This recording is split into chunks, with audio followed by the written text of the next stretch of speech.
Okay, so fairly complicated talk this morning.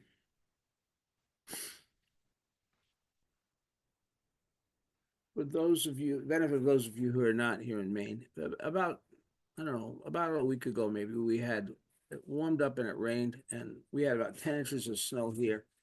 All the snow went away like overnight. Just, and that's actually happened several times, but most recently about a week ago. So the ground has been bare again, and evidently we're in a drought. So there are no snowstorms in sight and so on. I think there are storms coming, but they're going to go someplace else anyway.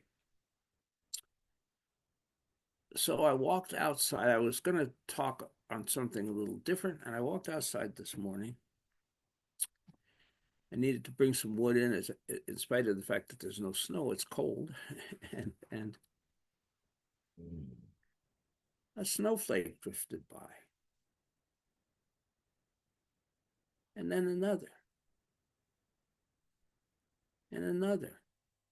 And soon there was a light little flurry of snowflakes, which has, I don't know, may have just stopped, but it's been continuing. It's been well over an hour.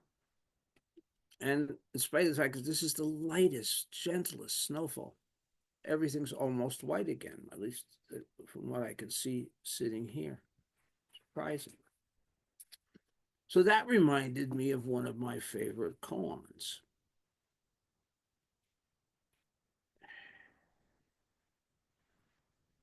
Layman Pong's Good Snowflakes.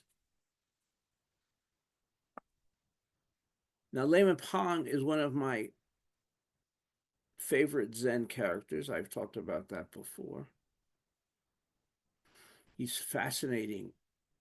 His whole family is fascinating, not just Pong, but his wife, his daughter. His daughter may have been a even more brilliant Zen student than he. And they appear in a number of koans. The family, there's also a son. I think he was the dunce, perhaps. But anyway, and the Pong family, Pong had been some kind of a merchant or something, had a business. And one day he just took all his belongings, threw them in the river. Not very ecological, but I don't think he knew that. And went off to be a wandering Chan mendicant, and went to a number of practice centers, a number of teachers, and clearly had a brilliant grasp of the Dharma. But he never got ordained. He never became a Buddhist. So he was always layman Pong. So here he is. When layman Pong took leave of Yaoshan, Shan ordered 10 Chan travelers to escort him to the gate. Now, that's an extraordinary honor for the teacher to send 10 of his students out to walk Pong to the gate. The layman pointed to the snow in the air and said, "Good snowflakes. They don't fall any other place." At the time, one of the Chan travelers named Chuan said, "Where did they fall?" Layman Pong slapped him once. Chuan said, "Even a layman shouldn't be so coarse." The layman said, "Though you call yourself a Chan traveler this way, the king of death still won't let you go." Chuan said, "How about you, layman?"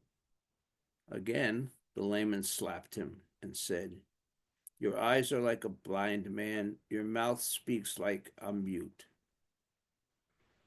Sueto, one of the commenters, said, "Besides, when Pong first spoke, I just would have made a snowball and hit him with it."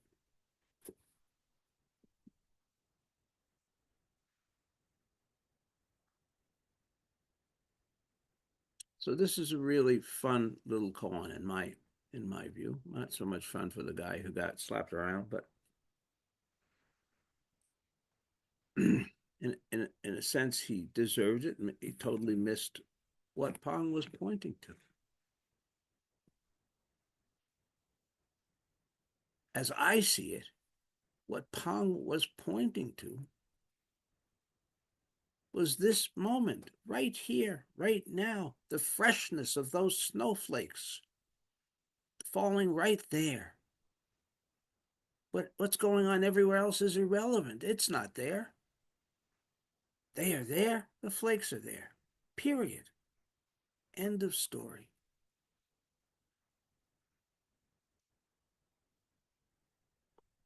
So occasionally when I'm looking at a koan, I also like to go and see the commentary that others have wrote about it, contemporary teachers rather than the inscrutable Chinese ancestors. And so what I read was a this morning was a beautiful talk where this fellow, I think it was a fellow, anyway, um, talk about how he loves this koan and he has contemplated a lot for many years, and proceeded to talk about how, the unfolding of the Big Bang and the differentiation of the whole universe and all of the events that, kind of following a Darwinian evolutionary path have led to this moment and the snowflake.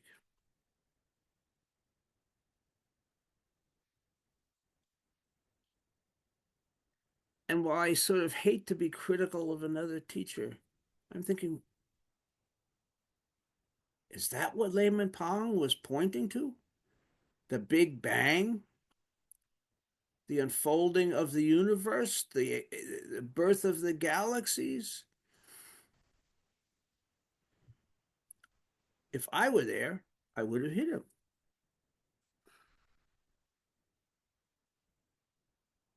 Again, in my view, Pong is pointing to immediacy. Stick out your tongue like when you're a kid and let a snowflake hit it. Really experience a snowflake right here, right now.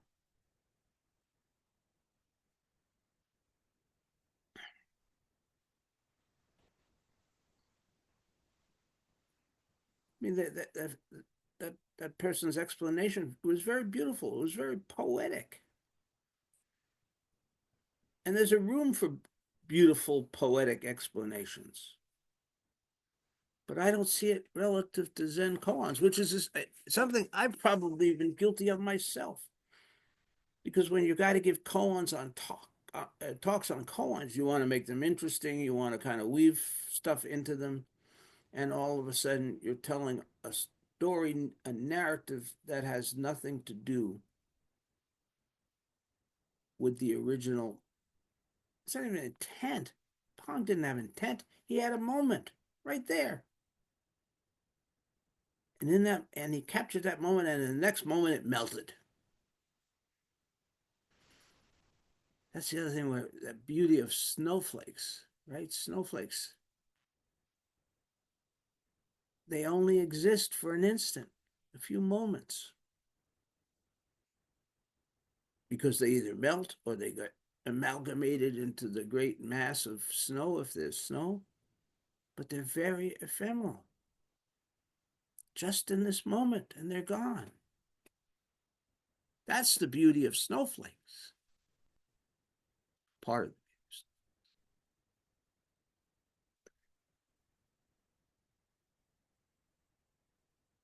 And I think that's the way, the Zen way of apprehending, being right here, right now, engaged with this moment, just this, not what's up here, which pulls us away. It's not wrong, it has its place.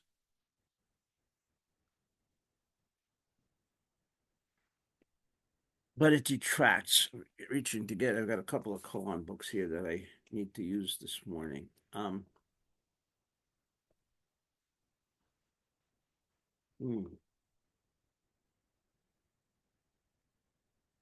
So that's Layman Pong and the Snowflakes,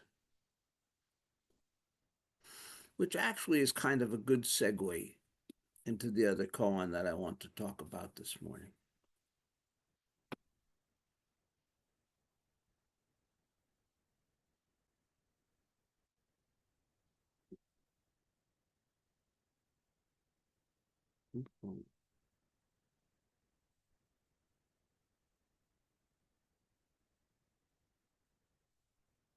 So this back that was in the Blue Cliff record. This is back to the Mulan Khan.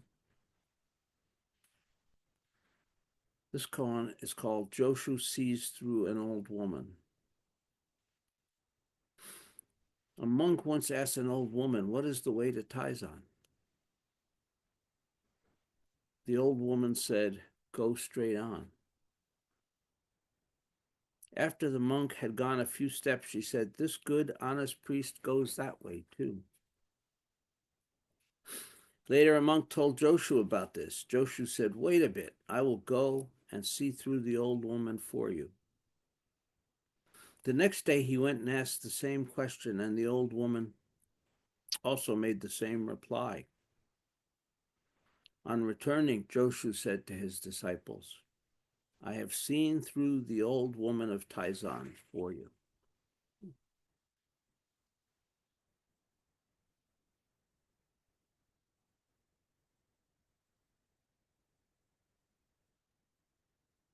So I need to play with my screen here to change the view for a moment. That there. Okay. So what brought this up for me is because that phrase, "go straight on," has been coming to me a lot lately.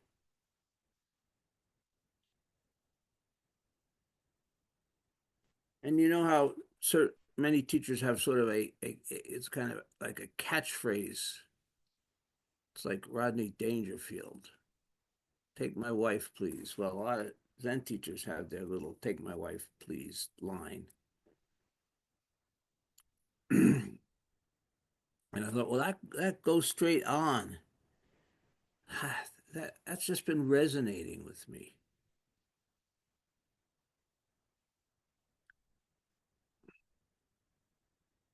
So I did a little looking into whether there are others using that phrase, what or and indeed there's something very close to that, if I can find it here. What is it? Oh, I apologize. I think I lost it. I think I shut down the wrong thing at the wrong time. All right, I apologize. I'm going to take a moment and bring this back up.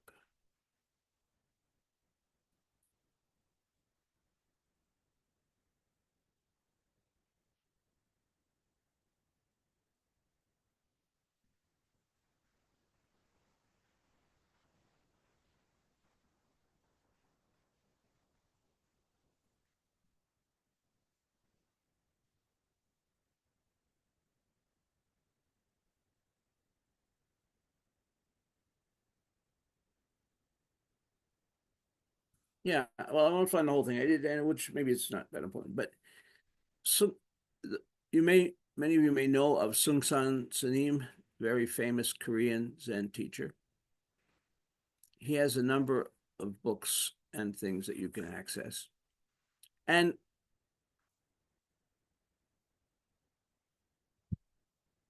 one of his sayings was, "Don't know, only go straight." Don't know, only go straight.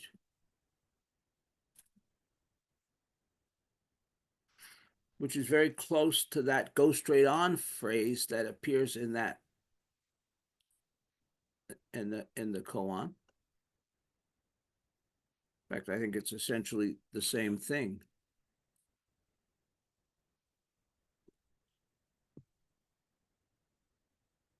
So it's interesting.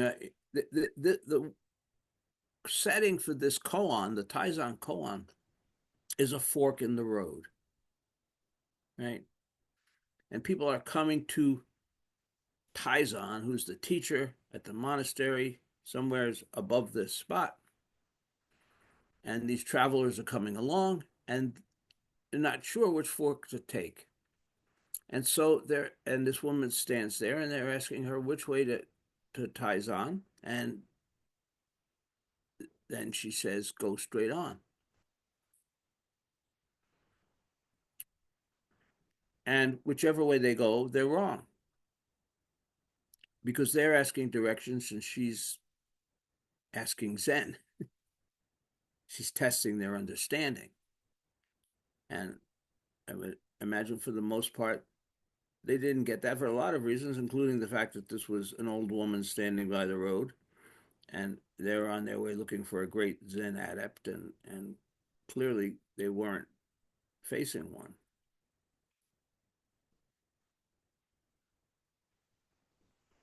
But that said,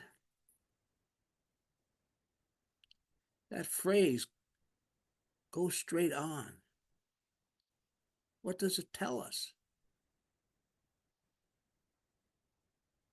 It tells us to live directly, to act directly, and to not add all the embellishments that we add to our lives. The reason I have been loving it lately is because I have several tendencies which I'm not that happy with.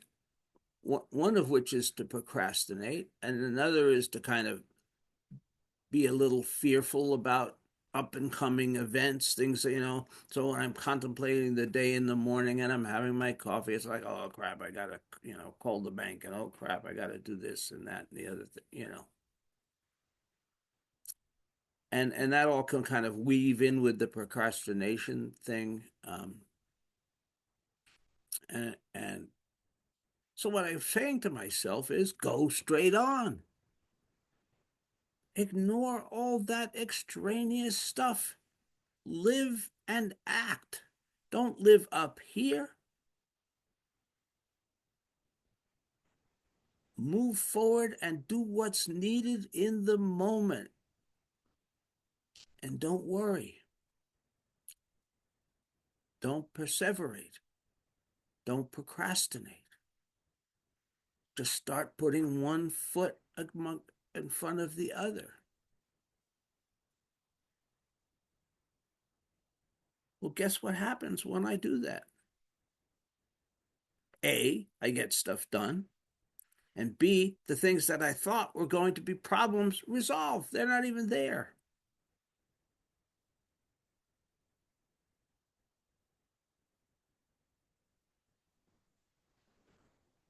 In two senses. Sometimes there just wasn't a problem to be a problem. I was only manufacturing it, anticipating it, which I do a lot. Or by simply plunging in, it resolved. Just did it. And if there was a barrier, I went through the barrier. When we go through the barrier like that, we don't even notice the barrier. When we sit there and contemplate it, it's, ooh, yeah, that's going to be so difficult. Which actually segues back to another layman Pong koan.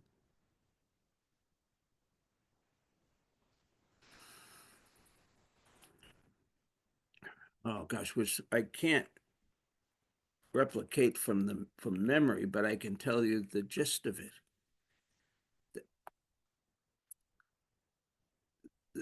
Something comes up and Pong says, difficult, difficult, difficult. And his wife says, easy, easy, easy. And his daughter says something to the effect of, the new sprouts press up from the ground and the leaves unfolding, something like that, pointing to the fact that both difficult and easy live here.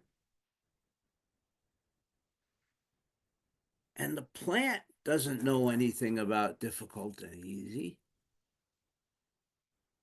When the sun warms the seed, it sprouts. The leaves come out.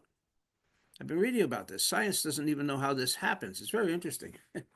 But that said, and so she was pointing to the path of immersing ourselves in life without judging, without adding either easy or difficult. Go straight on. I use it now sort of an encouragement thing for myself. It's like reminds me, let go of whatever crap I'm manufacturing, because it's all manufactured crap. That's obstructing my ability to act decisively, to accomplish things.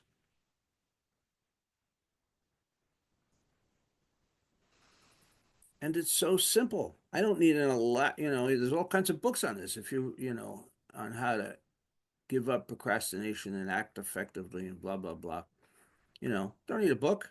Go straight on. It's a very short book.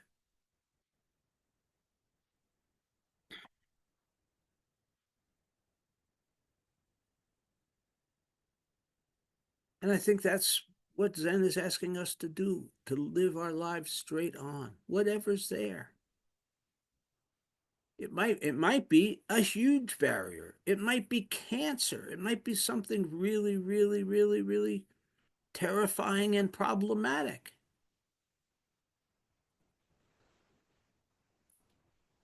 But what this is encouraging us to do is go straight on. We're going to have fear. We're going to have confusion. We're going to have all of those things, but as best we can, to let go and live and act. Not easy. It's easy to do when I'm like putting off paying the bills. Not so easy with a serious medical problem or something. But that's why we practice.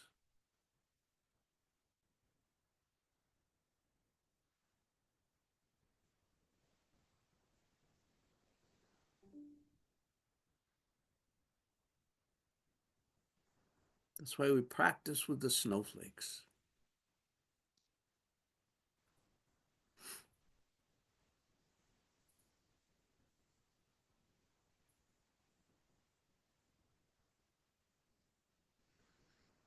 And we practice with the impermanence.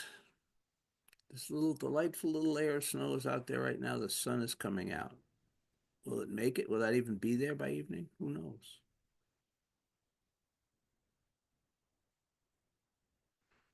Permanence is always there too. And what do? We go straight on.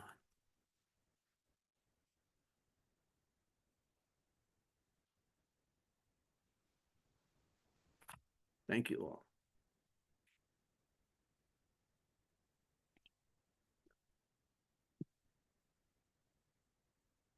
I mean, Sung San adds that only don't know. I like that. I like that too. That's a kind of good accompaniment to it. Don't know. Will it be good? Will it be bad? Will I be successful? Will I fail? On and on. Will I have enough? Will I have too much? A, we don't know.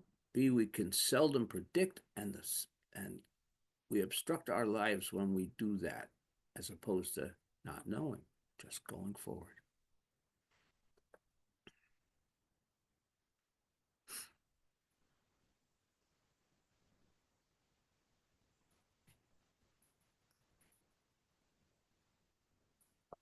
Bankai uh, talks about somebody walking down a crowded street and he has to avoid bumping into all the other people. And he talks about how the person automatically does that. You don't have to think about it. You just sort of avoid the other people. And I guess that's what is meant by going straight, is you're not thinking about it.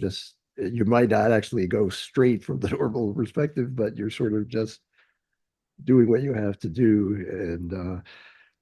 But then he also says, well, you might have to think about should I go this way or that way if there's a particular crowd coming at you or whatever. And that's okay. And so I wonder if you could sort of clarify, you know, it seems like there is room for thought, and then if you're going to go straight, just do what you have to do. Sometimes do have to think about it. And what is the difference between that and knowing? Um, I'm guessing that it has to do with being attached to what you know, but I would like your feedback on that. Good question. Bon, probably many people don't know Banke's teaching. Um, Banke was a very famous teacher in Japan who whose teaching was remarkably simple. And in fact, when the other teachers were currying the favor of the wealthy and building temples and monasteries, he went out into the country and taught to the peasants, the farmers, the simple people, village people, not those village people. But anyway, um, and and he had this very simple, clear dharma, which was the dharma of the unborn mind. And that's what he talked about. Remain in the unborn mind. So what Gary is pointing to there is what Banke is pointing to, the working of the unborn mind. You don't need to think to walk through a crowd. You're just going to automatically make adjustments. Um, yeah, he has many examples of what he calls the unborn mind. And we what we often call the Buddha mind. Okay, so this raises a very interesting and important point about don't we have to think sometimes? Um, and the simple answer is yes. What Banke Steph used to make this clarification really well, and I can't do it as well as he did. But what we're trying to avoid, generally speaking, are discursive narratives. Who used? I think Dido used the fire engine example for the same question. You're sitting and you hear the siren, and in the moment you think, ah, that's a fire engine. Now, if you stop at that, in a sense, if you were breath counting, whatever, you don't have to go back. You're all right.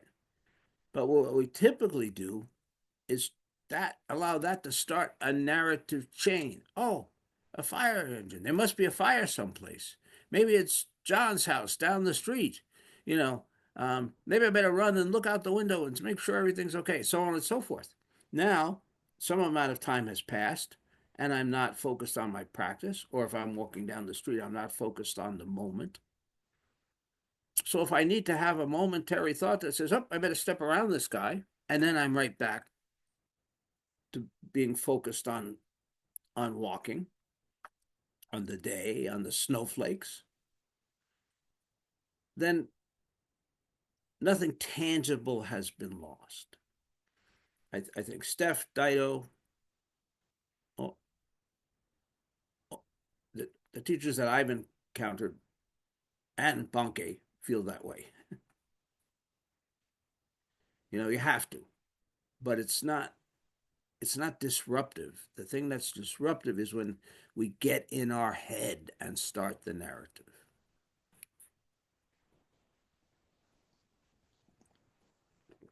Does that make sense? It does. It's not.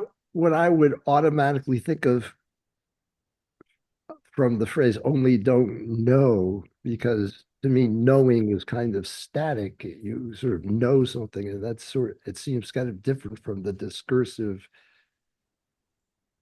thought that you're thinking about. But I think what ties them together is knowing as they mean it might be mean sort of knowing something that it gets too unconnected from what's happening right in the instant, and you're just knowing as opposed to using thought to respond, maybe. As soon as we know, we put something in concrete. I might walk up to you on the street, Gary, and I haven't seen you in a couple of weeks, and I might think I know Gary. But in fact, huge things may have happened in Gary's life in those couple of weeks. Gary may have changed his thinking, his way of being. He may be a completely different person or a slightly different person. But in each moment, Gary is fresh and new. He's not static. My understanding of him is static. And if I hold on to that, I miss the moment. I miss the friend that's standing in front of me. Right. So anytime I'm knowing, I'm kind of holding on to something other than the reality of this moment. I lose the freshness. Making sense?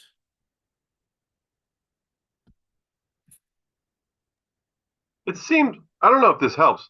Maybe I'm being redundant, but it seems like if Gary and Deborah, you're going to go to New Haven on the day before Thanksgiving, you're going to think about the best time to go, the best route to take with the least amount of traffic to get you from Maine to New Haven in an expedient time, right? But then once you find yourself on 95 or 84 or wherever whatever route you take, you're in the moment then speeding up and slowing down and switching lanes as you organically, would or do to go with the traffic and to drive as optimally as you can.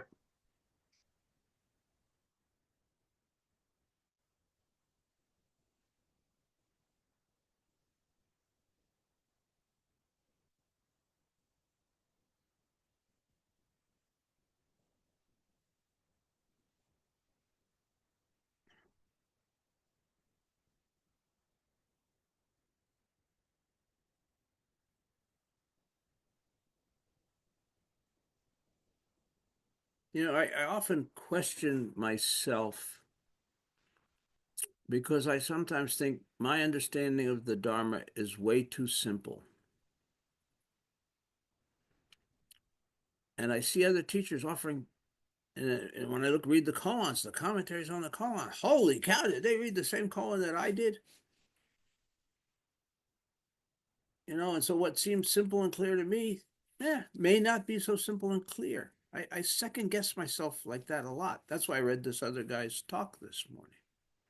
I thought, well, maybe he's got a whole take on those snowflakes that I have missed. And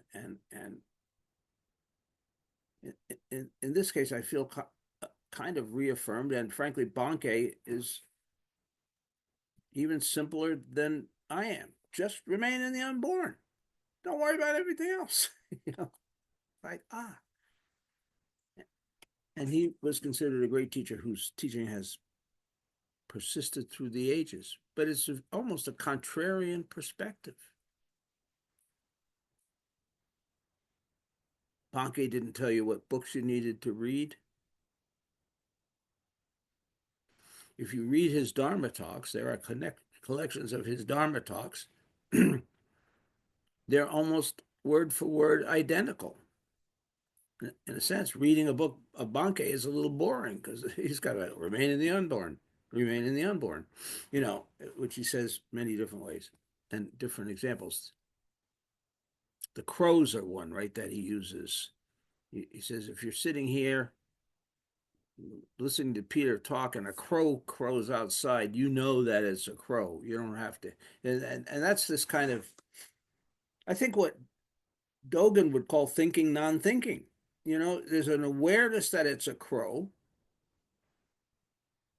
and yet you're not thinking about it. You're not saying, "Oh, well, that might be, I don't know, the Latin name for a crow," and blah blah blah. It's just at that moment of apprehension. Oh, it's a crow, and then you're still listening to Peter, hopefully.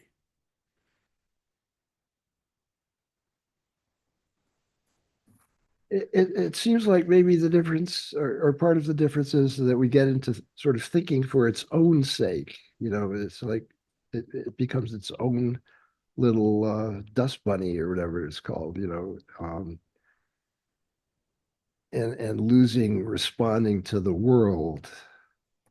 If you're thinking completely responding to the world, then maybe that's non-thinking in Dogen's sense. And if you're just thinking in a chain for its own sake, and then that's what he's trying to steer us away from, and Banke and you. I think that's probably very close to it, Gary, as I understand it. I think so.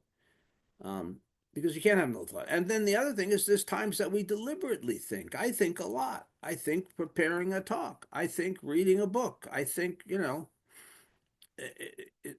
it's necessary, um, and important. So the other thing is we don't want to vilify thinking. It has its place. It can be very important, is essential often.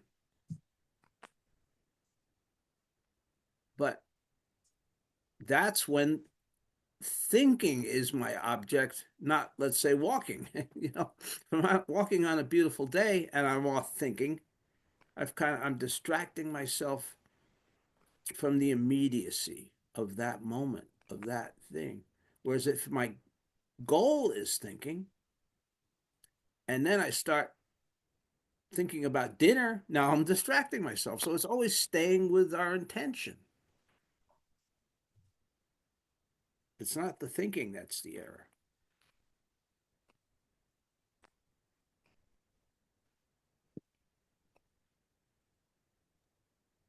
Um, Peter, I think in the past I can recall you talking about um, living in a place where you're kind of between two worlds.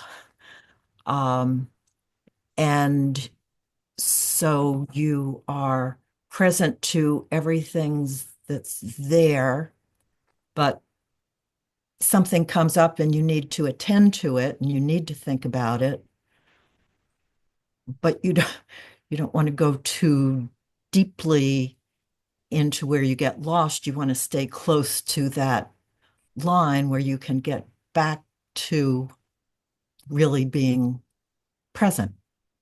So your life would be kind of like that in the course of a day. And that always made sense to me. Not that I can do it, but it kind of answers the dilemma of how can you get your bills paid and do the things you need to do and also be seriously present all the time.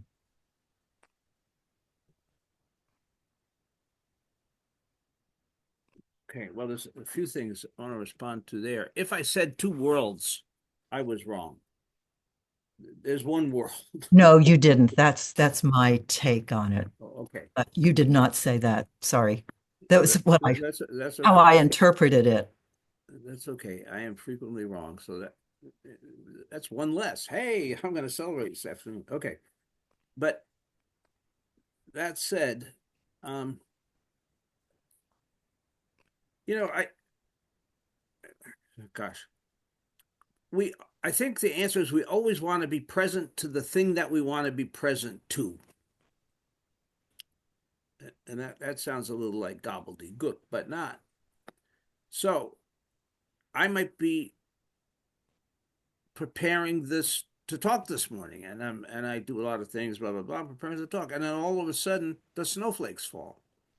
Well, now I want to set the talk aside for a moment and be present for the snowflakes, right? And so I could, we can, with only a few exceptions, we don't have to be locked in. In fact, the opposite. There's some fluidity that's very useful. When it gets unuseful, you have attention deficit, like I have, but that said, it. So I think that the answer to the dilemma that you're posing, Susan, is that we shift our focus, and that's okay.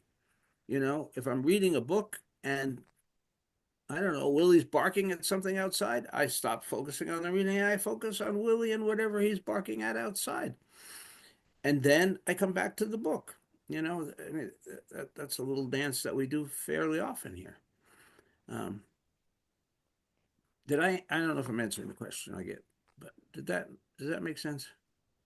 Uh, yes, yes, I think it does.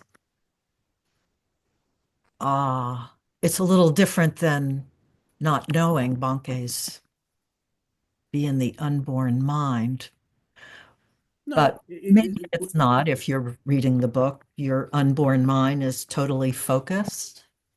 yeah, where I compromise the unborn mind is when I add a head upon a head. In fact, if I start watching myself do that, now I'm not in the unborn mind anymore. Right. So the other piece is the immersion, the immediacy. I'm not watching myself listen to Willie. I'm not thinking about myself listening to Willie. I'm listening to Willie.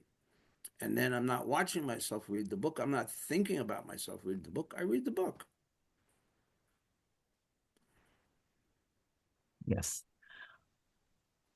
Ah, and I have just one sample that I can't resist because I was just reading about it this morning. Um, I saw a book a while ago, a few weeks ago, around holiday time and gift giving time, and it was a beautiful book, and there were lots of pictures of beautiful things in nature. And the book was by Alan Lightman, who I have mentioned before. And I picked it up, and there are beautiful photos. And as a scientist, he then gives a scientific description of what is happening when there is mist on the swamp or a hummingbird is nearby. And when I saw it, I thought, well, I don't know that I really want to know all this stuff. Better to just see the photos. So I didn't think any more about the book. And then today it was written up in the New York Times book review, and I was so curious to hear what the reviewer was going to say. And the reviewer said the same thing that were my thoughts, that you have this beautiful moment in nature, and when you start describing it, it just falls apart and loses its awesomeness. And the reviewer ended up saying, rather than science augmenting nature, scientists could use a little of nature to augment their studies, which I think is the take of Robin Kimmel Wall, the one who wrote Braiding Sweetgrass, and she has a new book out. And she's a scientist, but she's also a member of an indigenous tribe, and she uh, can swing between the two worlds and uh, see nature in two different ways. Anyway, I'm really digressing, but Alan Lightman would get a big hit on the head from Layman Pong, I think. And I was just glad the reviewer agreed with me. Well, I like that reviewer. I mean, as I've talked about before, I mean, I have graduate education in forestry. I've spent most of my life forgetting it because as I see it, it's an obstruction every time I go out in the woods. And I'm seeing Pinus strobus instead of a tree, and I'm analyzing stand densities and board feet, and on and on and on. And I'm totally missing the forest, which is something, in my adult life, probably the first 20 years, I was going out in the woods a lot, maybe more than 20 years, and I wasn't seeing the forest because I was seeing all those categories. Or when I was very athletically involved in now my athletics consists of getting out of bed and getting dressed in the morning, but there was a time when I used to do trail running and cross country skiing and canoeing and all those things. Same thing. I was so invested in those activities that I was out in the forest. I was in some of the most beautiful places in the Northeast. And essentially, I was missing them because I was focused on how many miles I was going to get today and getting to the top and all of those kinds of things. And none of that is wrong. But it's not bringing me into an intimate relationship with the wildness and the wild beings and all of that. Excuse me. And moreover, a lot of it is exploitive. I look at forestry education is about a commercial crop. The different schools of forestry, the most ecologically focused forestry school is Yale. And the second most ecologically focused forestry school is University of Vermont, where I studied. And then there's, like University of Maine and so on. They're much more industry focused. But even at UVM, which was like the second most ecologically focused program in the country, we were still fundamentally talking about a crop, not a beautiful forest. A stand of a certain density, certain kinds of trees, certain kinds of commercial values, on and on and on. Okay, so this is really goes to the fundamental question that we're talking about today and that you're asking. So those it's like, we don't have these things anymore, but we used to do overlays. Remember, we used to have those like acetate sheets or whatever they were, and you'd write on them, and then you could put it on top of the next one, on top of the next one. You could overlay all of these things on top of a picture or something. Well, that's what we do often with the world. We have this basic thing out there, forest. In fact, as soon as I name it, I've gone wrong, right? That's what the old Zen teachers would say. You don't even open your damn mouth. The minute we open my mouth, I say forest, you have a concept, right? You no longer see you couldn't see them anyway, but if you were seeing the trees here, you would no longer see those trees. You'd be seeing your concept of forest. Or you'd be imposing that. You'd be taking one of those acetate sheets and putting on top, forest, And so this is something that we're doing constantly. We're very seldom seeing that fundamental layer of reality. We're constantly putting on the overlays. We're constantly changing its appearance to conform with our ideas, our understandings, our knowledge. Is there anything wrong with that? No, except from the Zen perspective, it is dampening or even destroying the actual reality.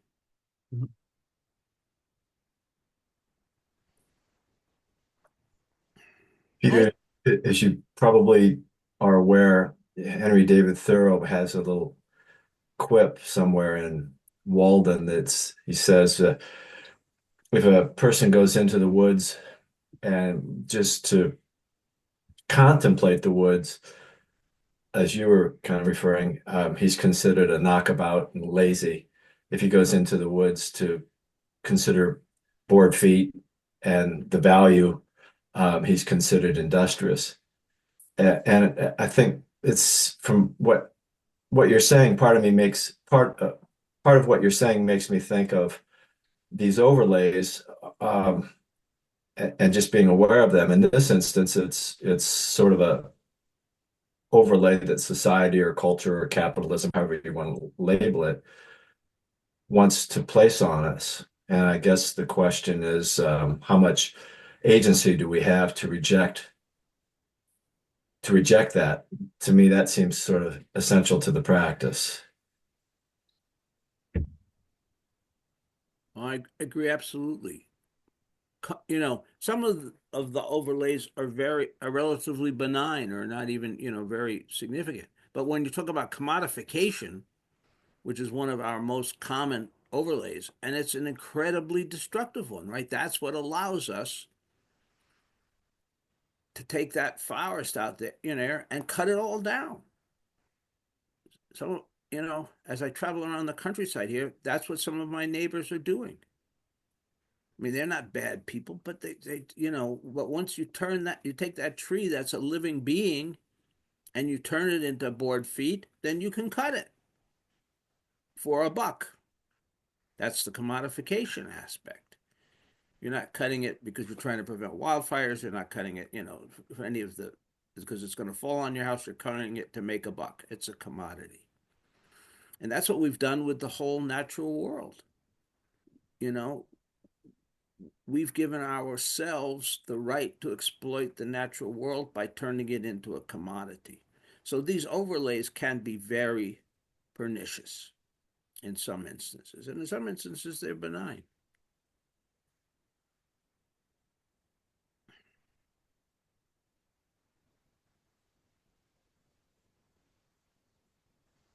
I don't, they want two phrases or two words, I guess phrases by the existential playwright Beckett, Samuel Beckett, I believe, have impressed me for years. And they are just this.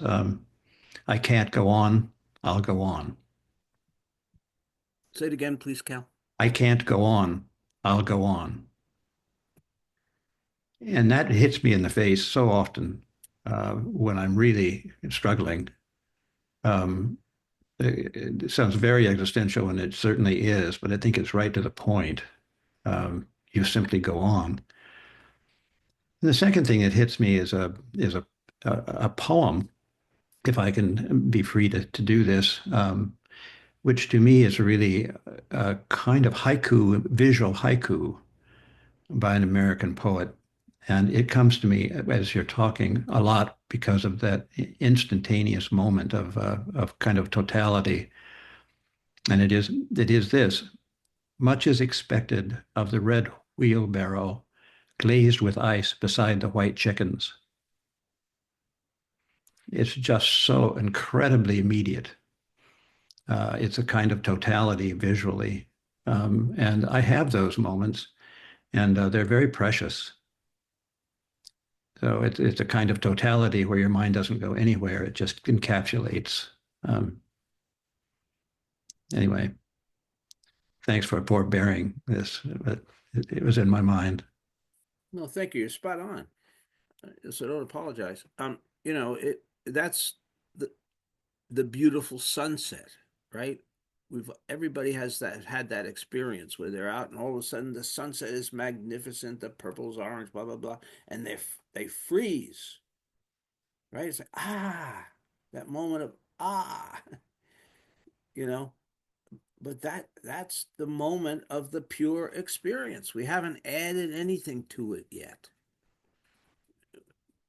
We haven't added anything. It's just, oh my, our jaw drops. Well, those things are happening constantly, but we miss them because we're here, right?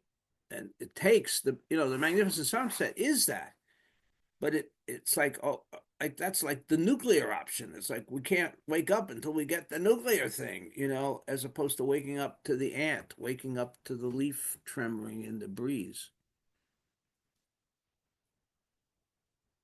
etc. I feel a need to briefly defend the scientific viewpoint. I mean, you're about the layers over an immediate experience, labeling trees and birds and all that. That is like, yeah, I mean, that takes away from the life of what the immediate, and it's static. It's not dynamic. It's static, and so there is not a joyful experience. It's just a label. But um, uh, Richard Feynman, the great physicist, defended science in this very way. He says, well, a lot of people think that scientists don't understand the beauty of a flower because they're thinking about, well, but he said, no, we understand the beauty of a flower because we see the flower just like people who aren't scientists. We enjoy the beauty of the flower. But then we also have to know all these processes that go into it and how it unfolds and all these things. And those things are very dynamic and beautiful in themselves. And it's very different from putting layers over them that stultify. Instead, it sort of adds more more dynamism and more other types of beauty that aren't immediately visible to the naked eye. So I just wanted to defend science a little bit that way. Okay. Look, I'm not trying to attack science. Science has its place, right? If you hired me to manage your forest, you wouldn't want me out there sitting on the ground gazing at the leaves, right? You'd want me doing some kind of analytical stuff and then having some interventions to help the health of the forest. That's all in its place. It's important. But if I want to have that fundamental experience, I don't agree with Feynman, but that's him. In his head, maybe he's able to integrate the scientific descriptions of those processes with a, a beauty. And yes, you see that a lot with the theoretical physicists, that they are just in awe of the implicate order, and they can, and see tremendous beauty in that. And that's great. I mean, that, I've been reading a lot of that stuff lately. I just get confused. I don't see beauty. I see beauty. So that's another thing. To do that, you have to have a tremendous grasp of the science. You have to be a science adept. So most of us poor schmucks can't do that. We just kind of that way. But I'm sure that's true. But for me, it's just layers of that stuff that obscures that immediate experience for me. And then the other piece here, and I kind of we be getting on in time. We should get, but anyway, is that there's a way in which they are equal and different. So it's not the same, but it's not to say that it's not okay or valuable or powerful or any of those things. It's just different. Where I get really disturbed though is when that get transformed into the commodification, or when we take the miraculous, infinitely transforming natural world and try to subjugate it to a sense of, I'll just back up here. I make a distinction between really sophisticated science and sort of amateur science, if you will. When you look at the great theoretical physicists, they're looking at a very different universe than your high school chemistry teacher. And so that's the other thing. I think it's not necessarily science. It's kind of who it's science in whose hands and in whose frame of reference. And are we seeing, all these Fibonacci sequences and things that I barely, I don't understand, but they see incredible beauty in those things. I see some swirly stuff, so some of that does come from knowledge, and but I think a lot has to do with therefore who's viewing and through what lens. I don't know if I just made it more confusing or less, but So it's related to something that I've been thinking about while we're talking too, which is the holding lightly. So if you walk in the woods and you are disciplined, that you're not going to wander and you're just going to be in the woods. But the problem is the discipline. So holding lightly would allow you, for instance, if you have the frame of reference and the proclivity to see the beauty in a mathematical construct, if you're holding lightly, you can see that, and it is just as much a perception as seeing the beautiful tree. It's one is visual and one is seeing in a different way, and all of this is about experiencing I'm going to use related to Susan, multidimensionally, but different worlds, but not in the sense of two worlds, but in the sense of the human receptivity that does include our anything we look at. We're experiencing constructs. We see the tree. We're experiencing visual constructs. So holding lightly allows the freedom to really wander and be open and receptive to whatever your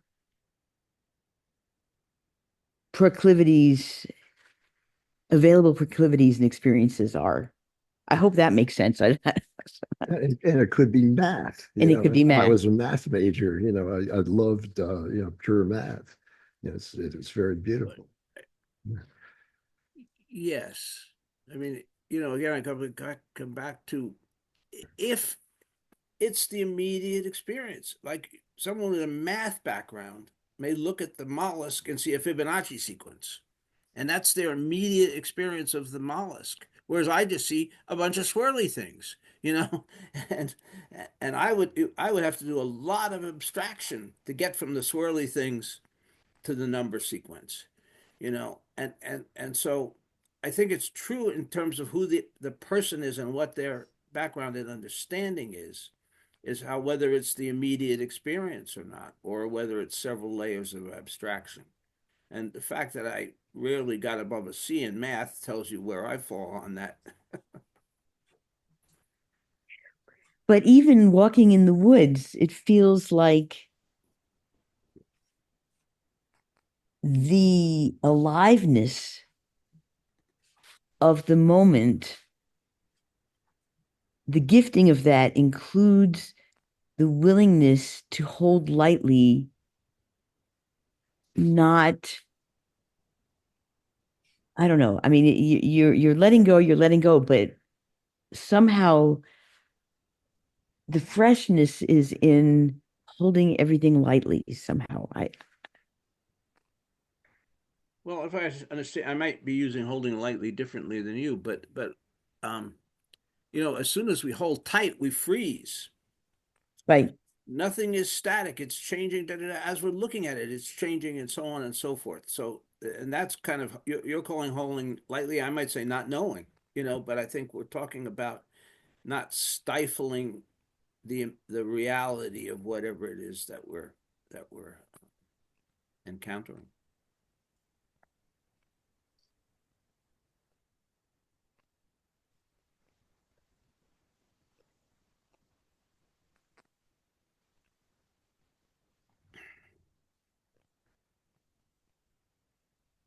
Holy cow! If I had known we were going to do this today, I would have taken more vitamins or something. Eaten, had another cup of coffee. Ah, fabulous, fabulous questions. I don't know if well, you don't probably realize it, but every time we have these discussions, it helps me clarify my understanding of the Dharma and my sense of the Dharma, as I hope it does for all of you. Um,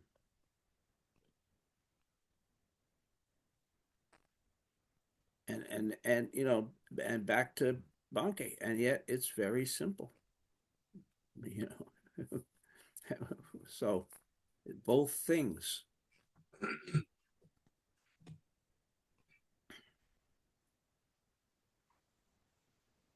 Okay, shall we close? Oh, and there's going to be some talking about stuff afterwards, Susan and Gary and Deborah, if you have a minute. And I think RJ is gone, but she said she would listen to the recording.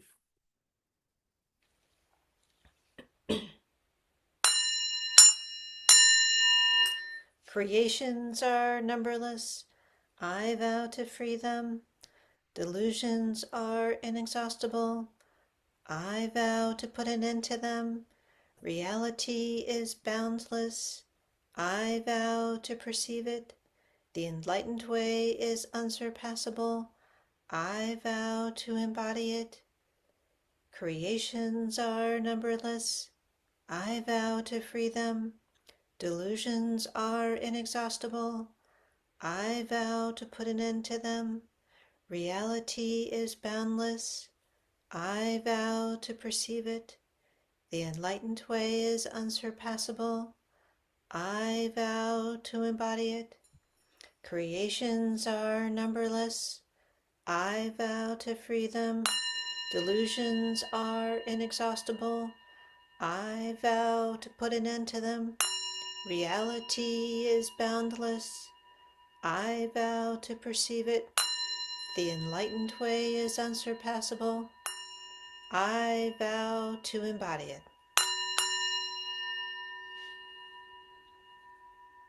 Thank you, everybody. Have a very fantastic rest of the day.